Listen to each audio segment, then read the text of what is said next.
Hello everybody, welcome back to the channel. I do a lot of gaming, book reviews, candy reviews. So if you like any of that kind of stuff, if you like my content, please like and subscribe, and have a great day. Enjoy the video. Hello everybody, welcome back to Raw Reviews. We're going over Junji Ito still, doing Fragments of Horror. Okay, let's get right into it. The first story is Futon, features two main characters, boyfriend and girlfriend. Madoka being the girl, Tomio being the boyfriend. Begins with Tomio curled up underneath the blankets, saying he is seeing dark-natured spirits everywhere. Madoka, she's working, taking care of the bills, taking care of Tomio. And then one night she curls up, gets ready for bed, and then she also starts to see the dark-natured spirits. So she freaks out, and the boyfriend explains to her, he points up and he says, she's the one doing this. I invited her in, she was a random girl off the street, and we smashed. Turns out she's a witch. And so Madoka runs out, she comes back a month later and pulls up Tomio's blankets and reveals that a mold was underneath his covers the entire time. It was a glowing, spongy type mold, and it was creating hallucinogenic effects. Tomio was still alive in the end. And so, yeah, I'll include that manga scene here.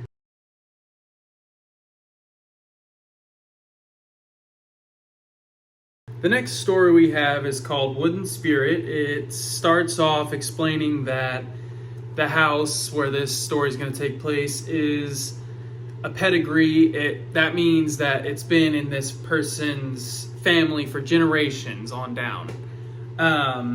So she explains that last year it was selected to be a registered national tangible cultural property. So now it's kind of like a historical landmark.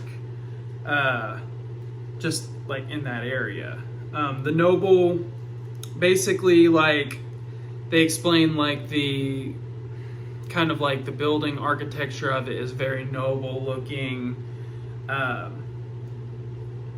So it begins with dad and daughter. The daughter's name is Megumi. I don't remember what the dad's name is right off the bat.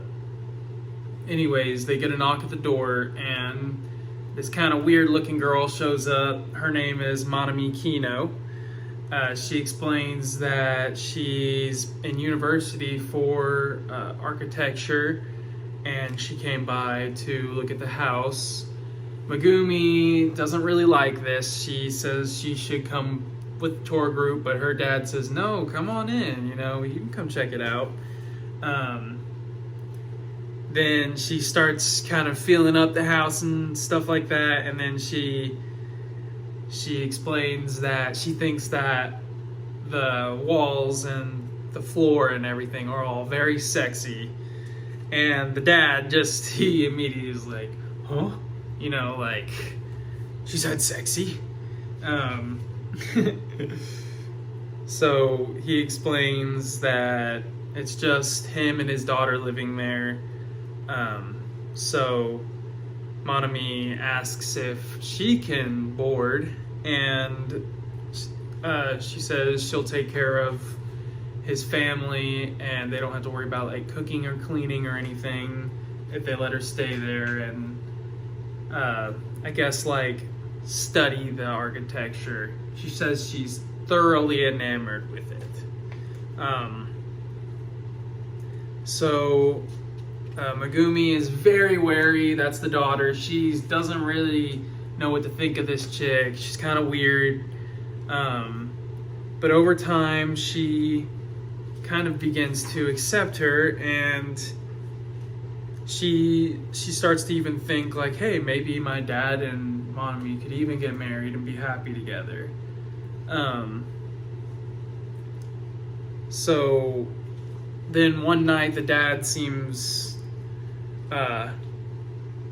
like really down, and Megumi the daughter comes in and she's like, what's wrong, Dad? He explains the walls and the floor, everything's weird of the house. Like, everything has a weird, sinister vibe to it almost. Megumi says, where is Monami? The dad says, probably upstairs. So she goes upstairs, and then she sees Monami is like naked, rubbing all up and down the house. She is getting wild with it. That night, Megumi's trying to sleep, and she's hearing all these creaking noises, and she's like, what is going on? What is going on down there? She comes outside, and she smells a horrible smell. She explains that it smells almost like bad breath. So she starts feeling like an earthquake type feeling. She comes down, and her dad's down there. Her dad is rubbing something on the floor, and Megumi says, Dad, stop. And, you know, she gets down to pick him up, like, get him up from there. Turns out the floor is, like, got eyes and everything. It looks all just crazy and cursed within this house now. And in the end, they're looking for Monami. It turns out Monami is, well, she's the wooden spirit, and yeah, apparently she is like, I don't really know what to make of this one. Like, she was kind of like rubbing all over it, making love to it, and then kind of in the end, it's almost like she became the house. This was a weird one. I still liked it.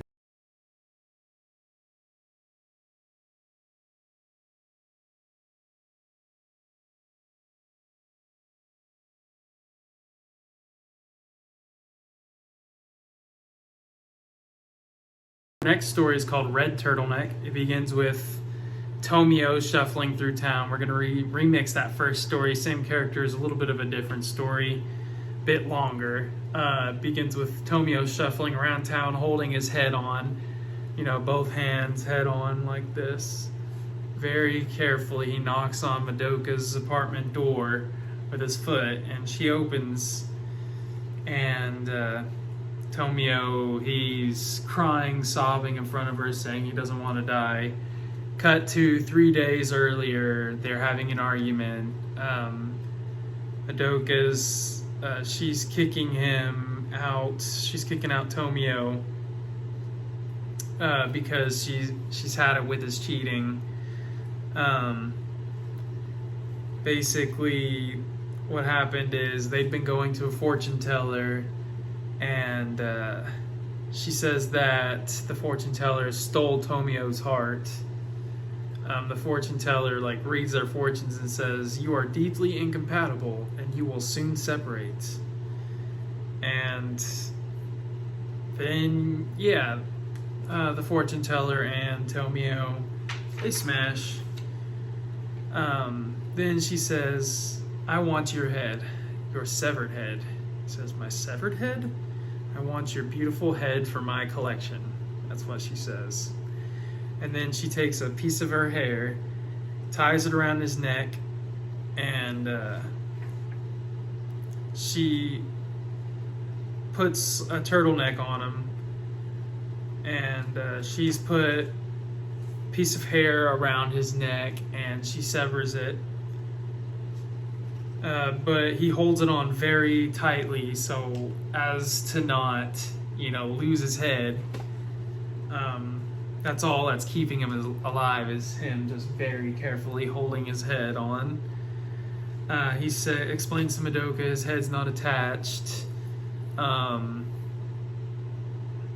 Madoka doesn't believe him, so he shows her.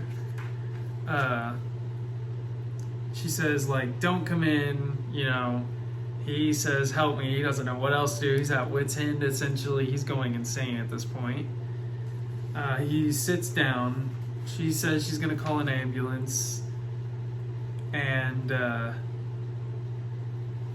Tomio, he sits down, and his head actually pops off, and he puts back on real quick. And Madoka says, she hears the ambulance in the distance. She says, hang on just a little bit longer. They hear a knock at the door. It says, paramedics, open the door. And it's none other than the fortune teller.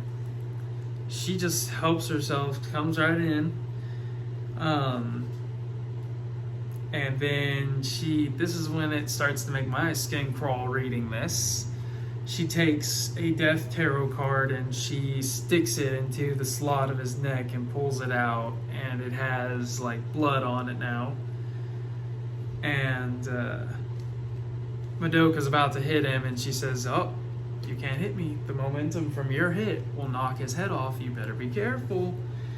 And then the fortune teller then pulls out a cockroach and lets the cockroach go into his neck.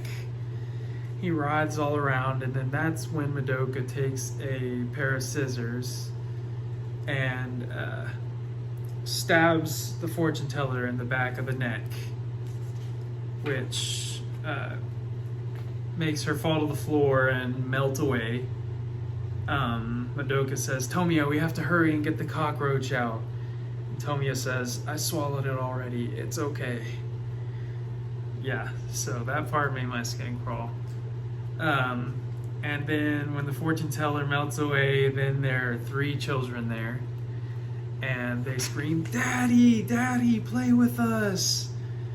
And he says, stay away, I'm not your dad. And so they come over, and of course they're all over him, and his head pops off and rolls away. Madoka hurries and puts his head back on him, and that's when his head reattaches itself. And so I guess it was all just like a crazy witch's curse. You know, you shouldn't have cheated on your girlfriend. This was the witch's curse that definitely will make you think twice before doing it again. And so basically the end is like, he's got like PTSD, and he's still, in the end, he remains holding his head for all time, even though his head is attached again. I'll include some of those manga scenes here.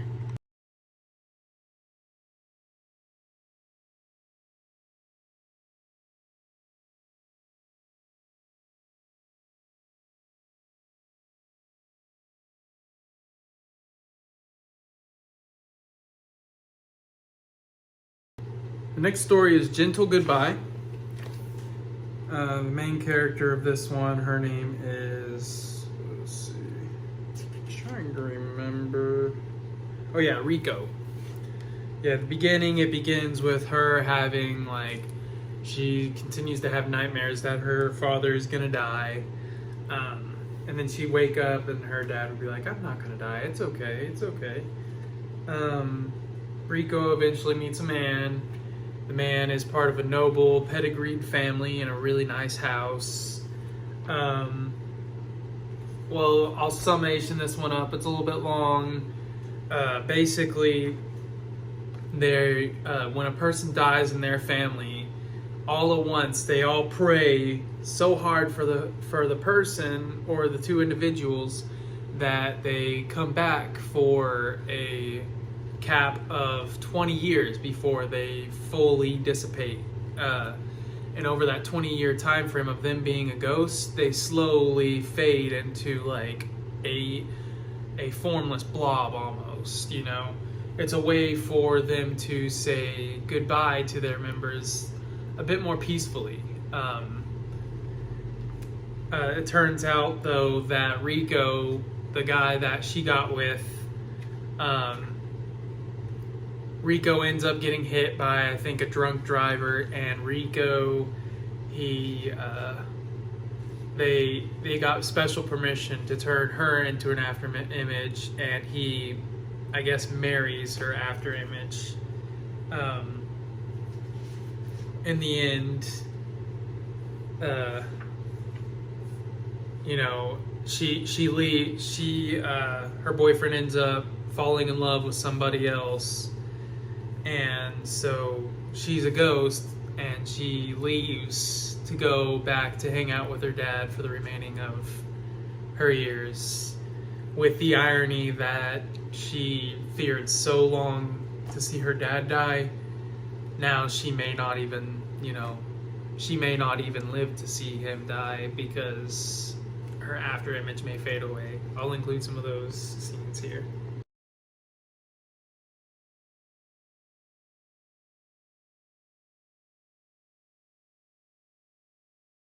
Our next story is called Dissection Chan. The story begins with a young doctor. They're pulling out cadavers to do, I guess, experimental autopsies to test themselves. And one of the girls, she just gets up and she's, going crazy saying, dissect me, dissect me. And, then she gets up and runs out of the room, pretty much. They're not going to dissect her. And so it reminds the doctor, he's like, it couldn't be that girl, right? And turns out whenever he was younger, there was a girl that he basically was kind of like forced into being friends with, and she was a crazy girl, and she knew that this boy was going to be a doctor one day and had access to a scalpel, and so they began to dissect frogs and stuff together.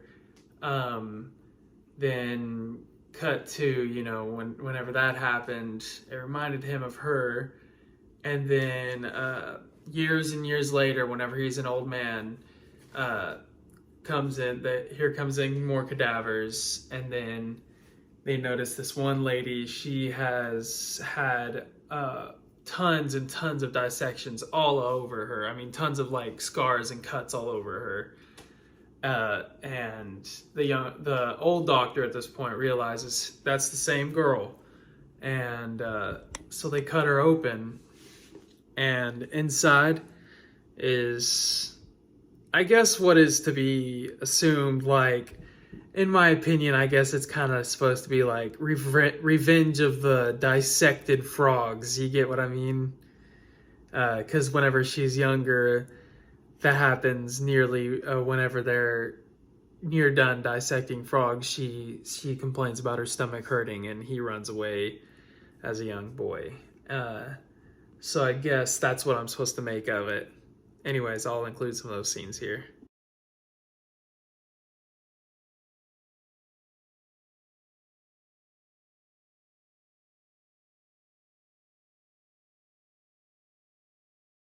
Our next story is called Blackbird. Blackbird is about a guy who's hiking in the woods, and he finds another guy who says, help me, I've been out here for ages. He has broken legs, pretty much. They get him to a hospital, and he asks the guy who found him to stay. And then that night, they awaken to this giant siren blackbird on top of the guy, and she puts her massive lips to his lips and feeds him a chunk of meat, to which she flies out of the room. They freak out. The guy spits the meat out, and he explains that the way he survived for so long out there with broken legs was that this woman, the blackbird woman, had been bringing him meat and feeding him meat like a bird with her mouth. And he said it tasted delicious, like, nothing he's ever eaten, the world's most delicious meat. Well, when she did that to him in the hospital, he spit the meat out and said that the meat no longer tasted yummy. It tasted foul, nasty, rotten. So, let's see. Sorry, I lost my train of thought. Hold on. He explains that it's something, the meat is something he doesn't think he should be eating.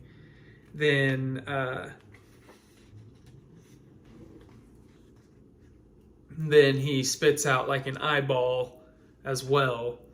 Then, she flies off. The next day, they file a police report about the whole thing. Of course, the police think they're crazy. Uh, so eventually the guy goes home on a train, and the guy who found him in the forest says bye. And he's looking off, watching his friend go off on the train, and he can see like a big black bird following him in the distance. And so he just kind of shrugs the whole thing off, forgets about it. You know, it's not his problem. Forgets about it. Whole thing's over.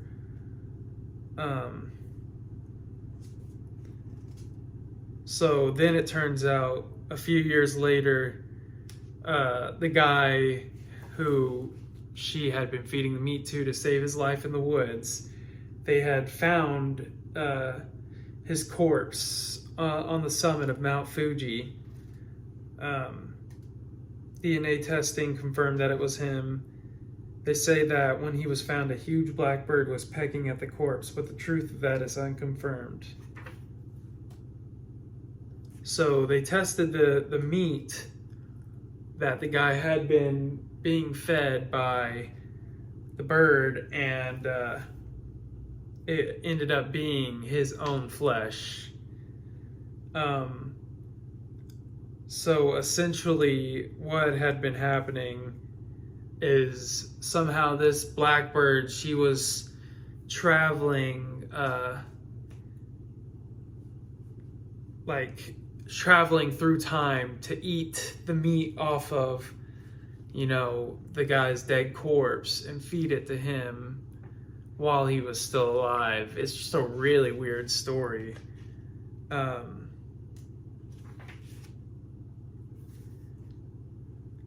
Yeah, basically, eventually,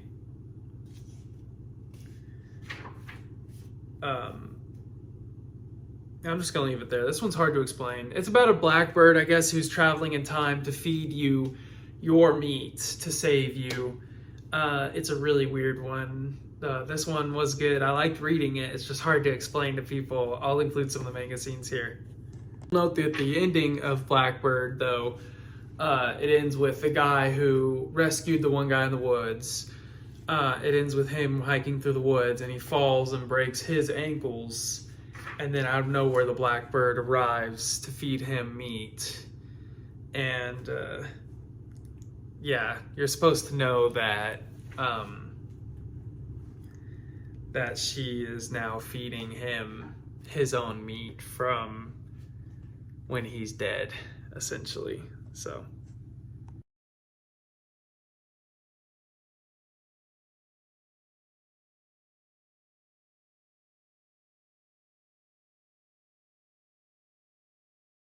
Next one is called Megami Nanakusei. This one's really weird. It's about this brilliant novelist named Megami Nanakusei. She writes, all of her characters are famously known and depicted for having like tics, like things they do. I don't know. This one was stupid to me. I won't lie. It's about this girl who goes to the brilliant author's house. She's like, I have a tic. No, I'm telling you, I'm a character like from your book. I have a tic.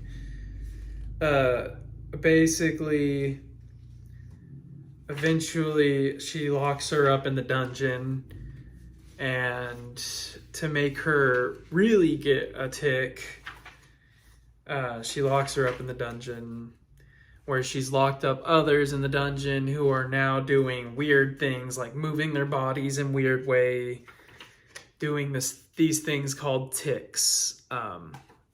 This must be some kind of Japanese thing more than an American thing. But yeah, she gets locked up to develop her own tic, and eventually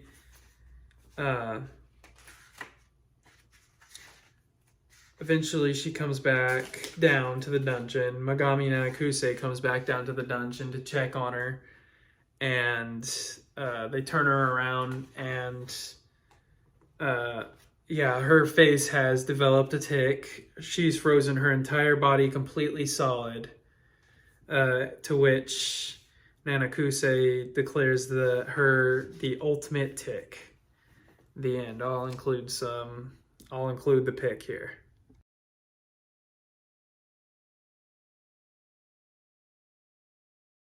This is the last story of Junji Ito's Fragments of Horror. It's called The Whispering Woman. It's about a father and his daughter. His daughter has some kind of, I don't know, disorder where she can't make her mind up about anything. Like she's like, should I shower? Should I breathe? Should I eat? Should I do this? Should I do that? And her dad, he's been hiring people to tell her like what to do as like a caretaker, and no one can put up with her. Eventually a woman comes along, and she starts to do this, and she works a lot of hours, as many hours as the dad needs her there. She says she can stay. She becomes a really good friend to the daughter. Basically she gets even closer to where she's like whispering in her ear, just on her back pretty much, whispering in her ear. The dad notices, like, she's working too much. And then, like, he says, you can have a day off if you want. And she says, no, I don't want a day off. So let's see. So eventually they find out what she's going through, the Whispering Woman's going through. She has an abusive boyfriend at her house. His name is Aga. He's like a playboy. He, gambles all her money away. She works to support him, and if she doesn't work or, do the things he wants, he beats her.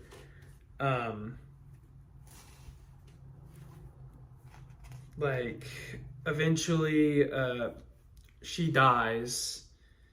They do an autopsy of the Whispering Woman. It says she would have died fairly soon either way anyways.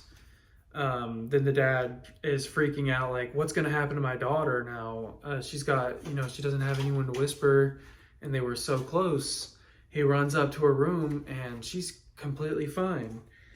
She's actually talking like the Whispering Woman is still right behind her. Mitsu is still right behind her, whispering in her ear.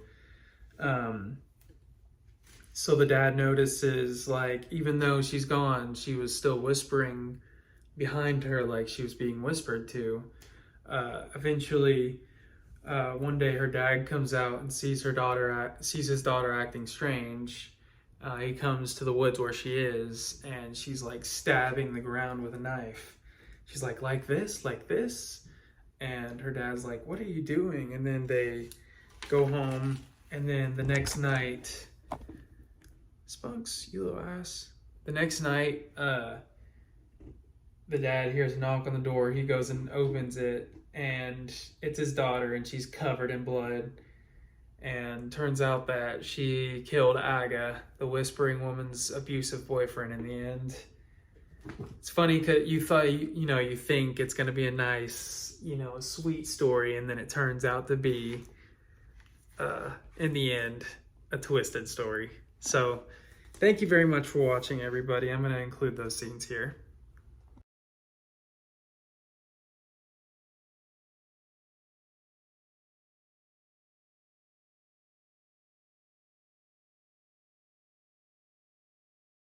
Yeah, thank you very much for watching, everyone. If you like this, please like and subscribe. This one was fairly hard to make because it's kind of short stories.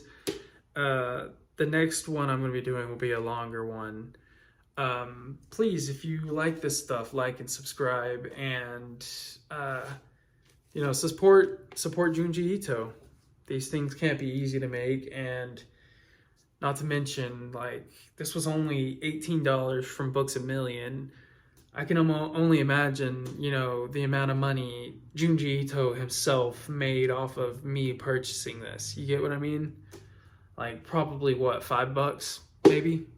So go out and support, buy the books. Yeah. Have a great day, everybody. Thanks. Bye-bye.